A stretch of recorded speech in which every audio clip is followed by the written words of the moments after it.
Prime. You're watching us live from the economic capital of the country. My name is Genda PELDRINE Blanche King, the division officer of Douala 5 subdivision, and NGWA for Cletus Asongwe has been installed. He was installed today during a ceremony attended by administrative religious authorities.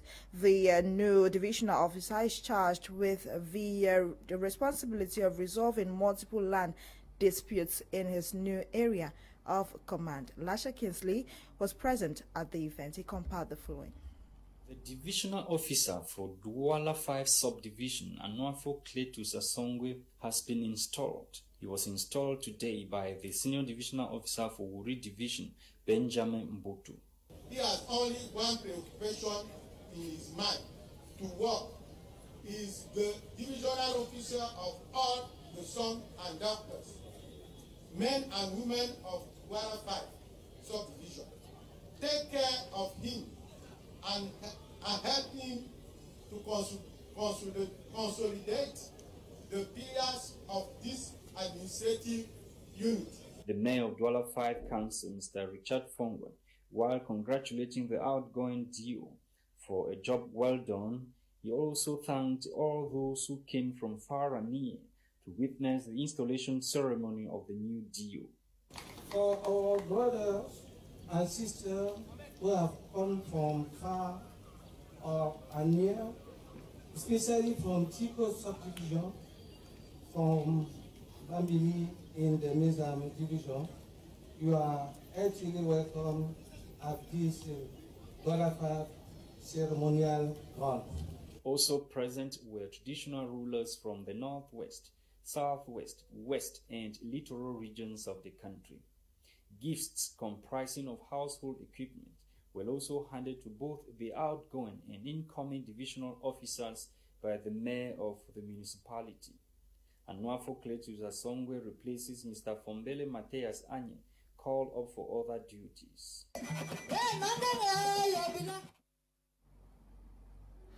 An accident recorded yesterday around the Tiko-Douala stretch of road has left one dead and others injured. The deceased, PLANCHE, was a first-year student in a higher institution in Boya, according to reports.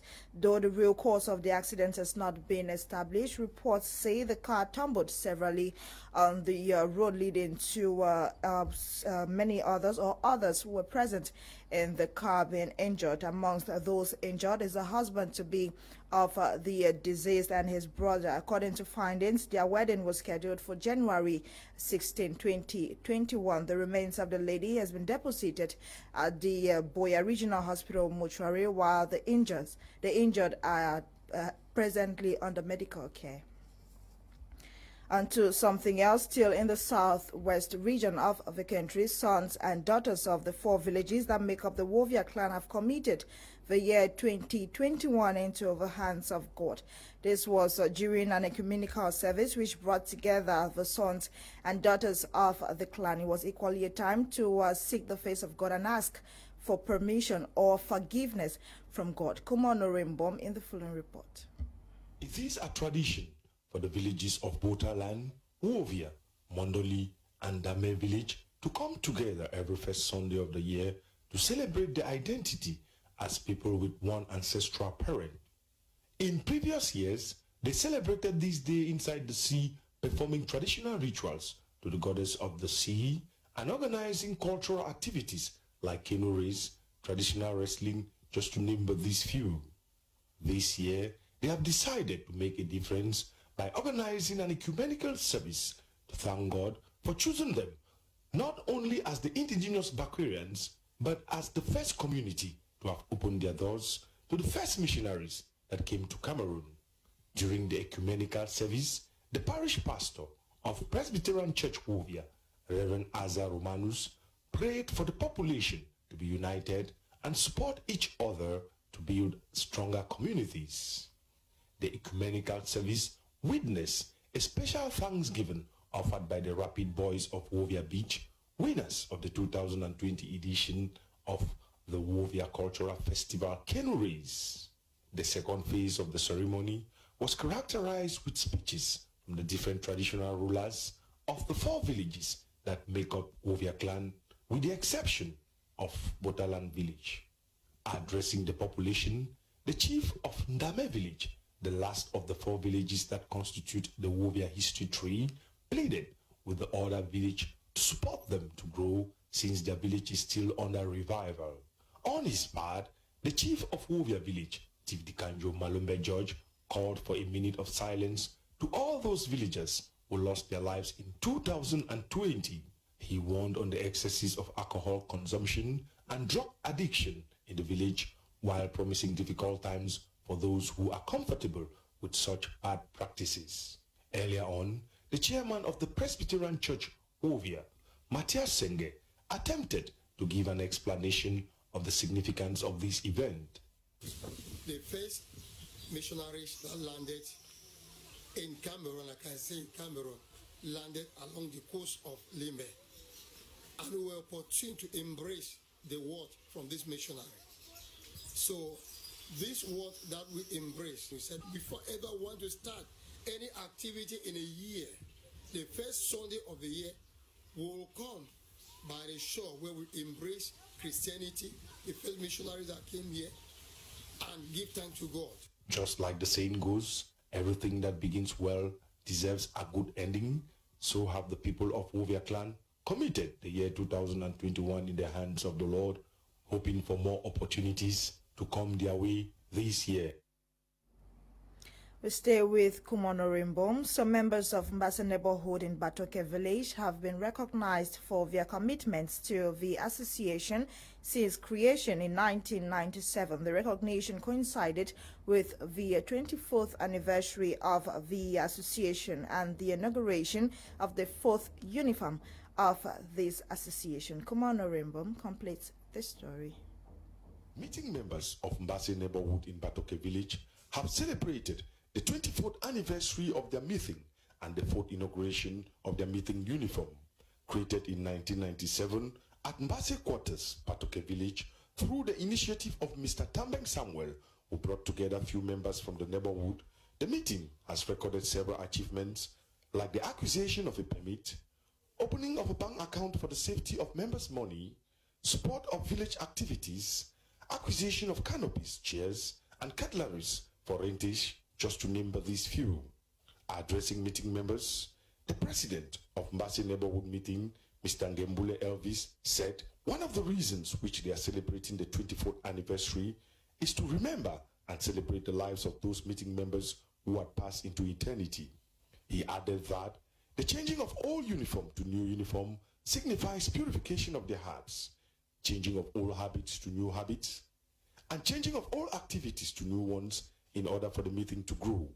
He used the occasion to plead to the chief of Batoke to provide a piece of land to Mbase neighborhood meeting to construct a meeting house. We had a new uniform, as you see we are wearing. We could not celebrate only uniform or inaugurate uniform without celebrating the anniversary, because it would have been a double ceremony. So we just decided to crown the two so that we should not spend much. But we left out the end of year. The end of year is coming immediately after this celebration that will be celebrated.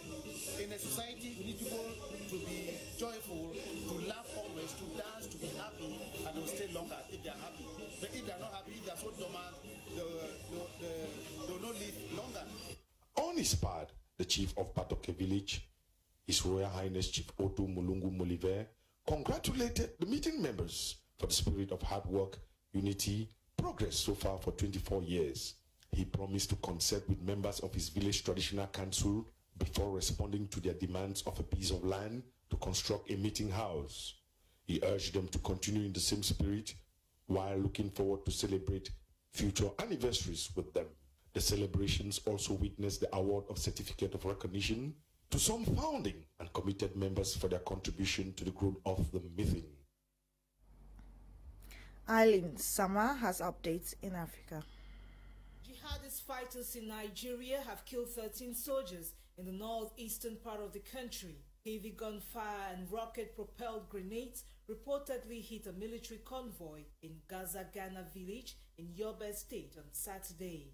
An officer said 13 soldiers were lost in the ambush and several injured. However, The Nigerian army, which has given lower official figures for losses, said on Sunday that 28 jihadis had been neutralized and only one soldier had died. In Uganda, an army serviceman fatally shot 4 people and injured others before being killed by security forces on Monday. The death included 2 paramilitary police personnel, a police constable, and a civilian. The incident happened in Nansana, on the outskirts of the capital Kampala. According to an army statement, the shooter was identified as Dennis Omara, who held the rank of Lance Corporal. An investigation into the deadly shooting has been launched by the army.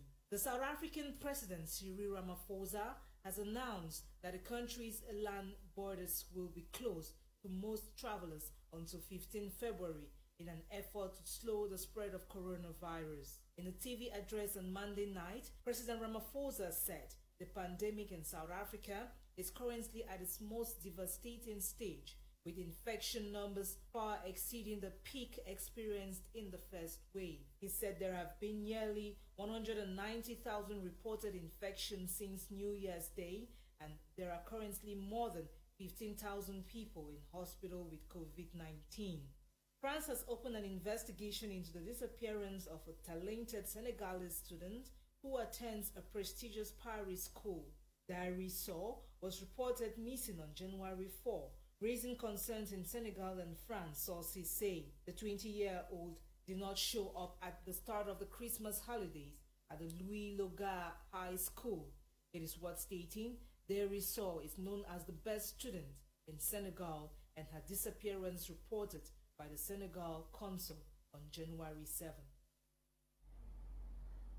Eileen Sama ending that report. Thanks very much. Let's now join Etape Content for sports news in the French language. Le CHAN commence ce samedi prochain. C'est la raison pour laquelle les équipes ont pris leur quartier hier lundi à Douala. Il s'agit des formations sportives à prime africaines devant compétir sur le stade de Japoma et celui de Bepanda. À titre d'exemple, les poulains de la Libye sont logés dans l'hôtel Sawa à Bonanjo. Ils vont s'entraîner au stade annexe de Bepanda avant de faire leur tout premier match avec la Zambie mercredi prochain. La formation zambienne, quant à elle, s'est installée à Deka Hotel dans le 4e arrondissement de la capitale économique. Le stade d'entraînement est le complexe sportif de la Kadi Sport académique pour les Ougandais. Le lieu de résidence en vue du CHAN, c'est à l'hôtel Vallée des Princes à Bessengue. C'est là qu'ils ont déposé leurs valises hier. Ils s'entraîneront à l'annexe de Bepanda à l'après-midi, tandis que les Nigériens se trouvent à l'hôtel Aqua Palace en plein cœur d'Aqua à Douala. J-4 pour la grande messe sportive africaine au Cameroun, comme dans toute l'étendue du territoire du pays, plus précisément dans les régions où vont se dérouler les compétitions. Les tickets d'entrée au stade sont disponibles à Douala depuis hier, notamment dans les stations Total, les délégations régionales du ministère des Sports et de l'Éducation physique du littoral, les parcours Vita, au kiosque des stades de Bepanda et de Japoma, à Kameko, à Kamtel et même dans les délégations d'arrondissement des sports et de l'éducation physique de Douala 4e à Bonabéry. Ces tickets ont des prix variés en fonction du site. Au complexe de Japoma, par exemple, ils varient de 1 500 à 50 000 francs. That's what we gathered for you today on today's edition of Prime News on My Media Prime. Join us tomorrow, God willing, at 6:30 for another edition. Fifth Tata Berenyu coordinated the news produced by Desmond NGWA. My name is Genda Blanche King. Stay tuned. See you tomorrow. Good night.